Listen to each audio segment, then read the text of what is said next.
Hi guys, thank you for joining. My name is Derry and I hope everything been well for you all. Remember to reach out to us if you are going through a hard time and need a prayer or a support. We want you to know that we all care for you. Well, today we are going to continue to listen to the second part of our 4-week series of Real Talk. The topic today is a very big deal, and that is pornography. If we are being honest, some of us might think that our topic today is the worst thing we can talk about at church. But here at The Rocks, we believe that the best place to have real talk about really important things is here at church.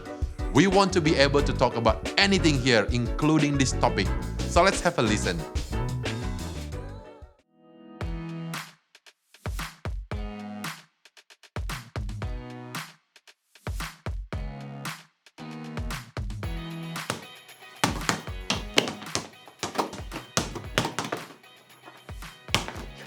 Anyway. Hey everybody, I'm Stuart, and as you can see, basketball wasn't a sport I played very much. Have you ever missed the shot during the most important game of the season? What about being ignored by your best friend, or getting detention, or getting embarrassed in front of your crush? I can't decide which one of those is the worst. Which one do you think is the worst? So what does all of this have to do with what we're talking about today? Well, I think if I'm being honest, some of us might think that our topic today is the worst thing that we can talk about at church. That is sex and relationships. We are gonna have some real talk about some real things when it comes to sexual stuff. Now, maybe you're thinking, wait a minute, is it even okay to talk about stuff like sex and relationships at church? That sounds like it's going to be really awkward. Well, sometimes it might be. We believe that the best place to have real talk about really important things is here at church. And we want to be able to talk about anything here, including sex and relationships. So even if we feel a little awkward at times, we're just gonna have to dive into these real conversations together. And today, I wanna talk about something that can have a pretty big impact on the way that you and I see both sex and relationships, and that's pornography. But before we jump in, I want you to know a few things.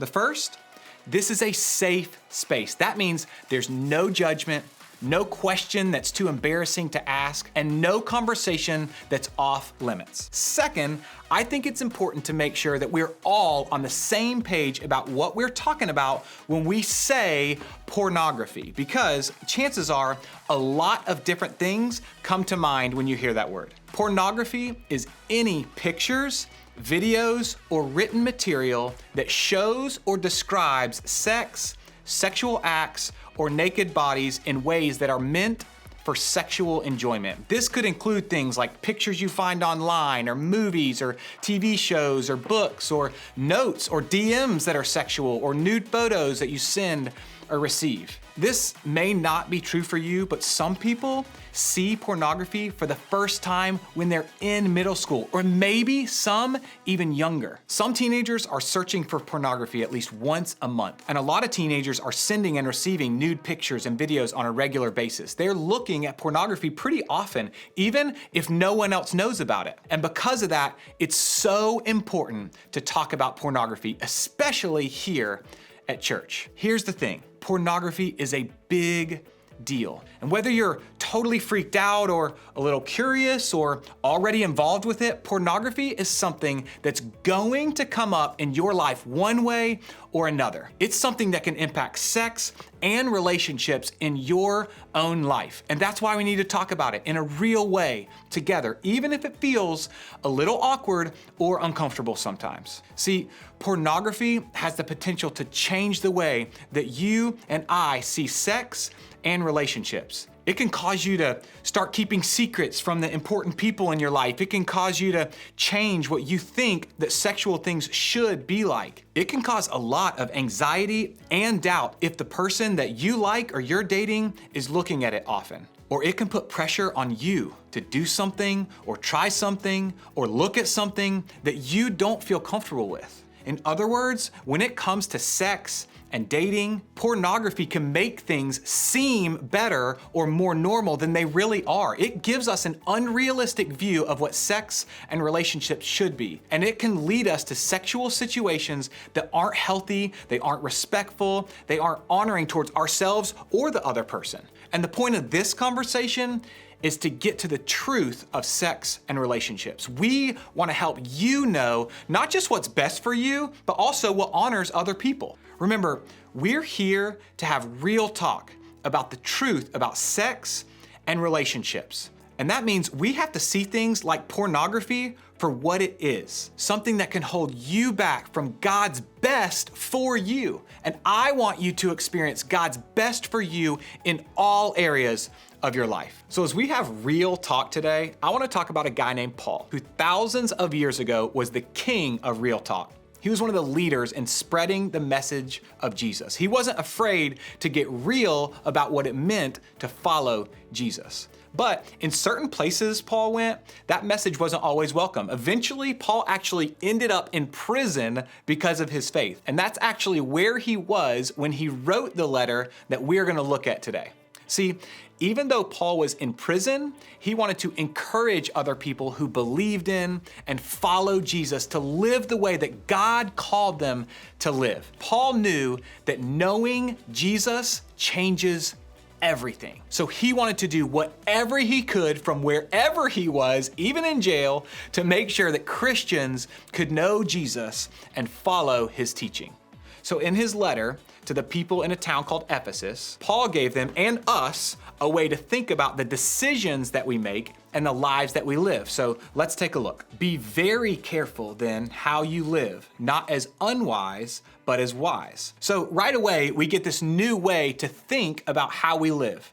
It's a question to ask about every choice we make. Is it wise or is it unwise? See, we often think about decisions in a really simple way. It's either right or it's wrong. And if it's right, then it's good. But if it's wrong, then it's definitely bad. Now, I don't know about you, but trying to figure out if every single thing I do is right or wrong seems exhausting. Like, is it right to watch this show? Is it wrong to listen to this song? Is it right to date that person? Is it wrong to want to hold their hand? It feels impossible to figure out. And that's why I think Paul gave us this new way to think about our choices, wise or unwise. See, a wise person thinks about the choices they make before they make them. They use their judgment and their knowledge and their experience to make the best choices they can, both for themselves and for others. Wise people think not just about now, but they think about the future because they know their choices are taking them somewhere. And they want to make sure the place they're going in life is where they want to be. But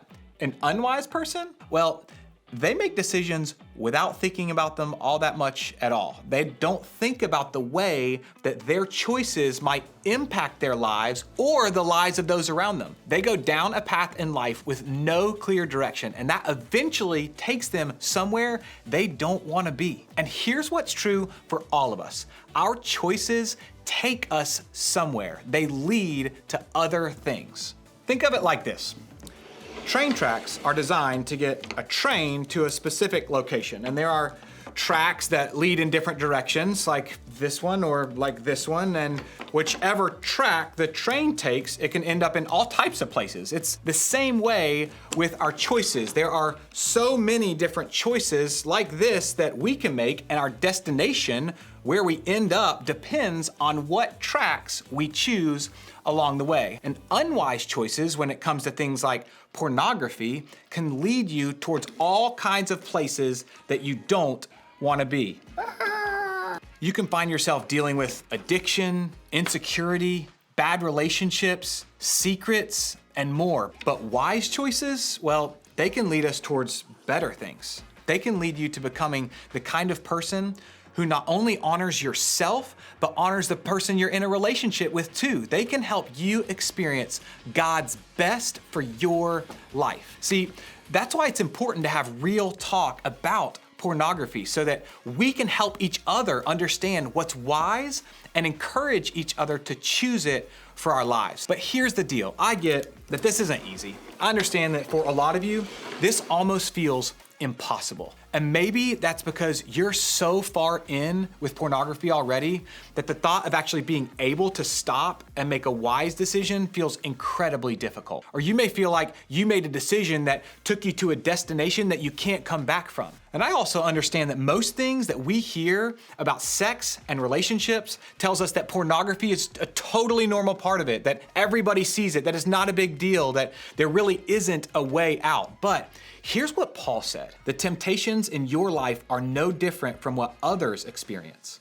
And God is faithful. He will not allow the temptation to be more than you can stand. When you're tempted, He will show you a way out so that you can endure. See, we're always going to be tempted. Every single one of us is going to struggle with making unwise choices over and over and over again. But when we find ourselves in that place, we can remember that there is a way out. We can stop the train, back it up, and choose a different track to find a way out. And that way out is with God, because God is with you. God isn't mad at you. God hasn't left you to figure it out on your own. God will show you the steps to take to get out of it. And God will go with you as you choose to do what's wise. Remember, it's important to have real talk about pornography. And that's actually where I want us to start today. First, talk about it. Think of just one person in your life that you can have real talk about pornography with. A trusted adult like your group leader or a parent or a guardian that you can turn to with questions or confusions or curiosities and more. Someone you can open up to and ask for help when you're struggling. Someone who's going to help you think about and choose what's wise for you when it comes to sex and relationships. Then think about what's wise for you. Instead of thinking about what's right and wrong, think about what's wise. Are those DMs, those pictures, that movie, those words leading you towards God's best for your life? Are they honoring to you and to the person on the other end of them? Are they changing the way that you see or interact with other people? Are they confusing you? Are they creating a need to see more? Ask yourself these questions and think about if it's wise for you to keep doing those things. If it isn't, then take one step toward a way out. Sometimes that means praying. Sometimes it means talking to a counselor or a group leader or a parent for help. Sometimes it means setting boundaries so that you can make better choices. Sometimes it means changing a relationship or a habit. But no matter what step you take, with God's help and with the help of the adults who care about you, there's always a way out. And finally, I want you to know it's okay if you feel uncomfortable about pornography. Maybe you feel really awkward when it comes up in conversation, or you really like someone who looks at it a lot. Or you have a friend or a sibling who shows you things that you didn't ask to see. And if that's you, it's okay to be uncomfortable with those things. It's okay to speak up and say no. It's okay to not want to send those pictures or to watch that movie or to do something with your boyfriend or your girlfriend you don't want to do. And if you find yourself struggling to speak up about something that you're not okay with, go to that trusted adult in your life to talk about it. Let that be your first step towards what's wise for you today. See, it's important to have real talk about pornography because we want to help you choose what's wise. We want to help you find the truth about sex and relationships, and we want you to do that in a way that's healthy and honoring to you and the people around you. So, will you consider opening up to your group leader about your questions, your concerns, and your struggles? Your group is a safe space for you to open up about difficult subjects in your life with an adult that you can trust to help you and support you and love you through it all as you learn what's wise for you.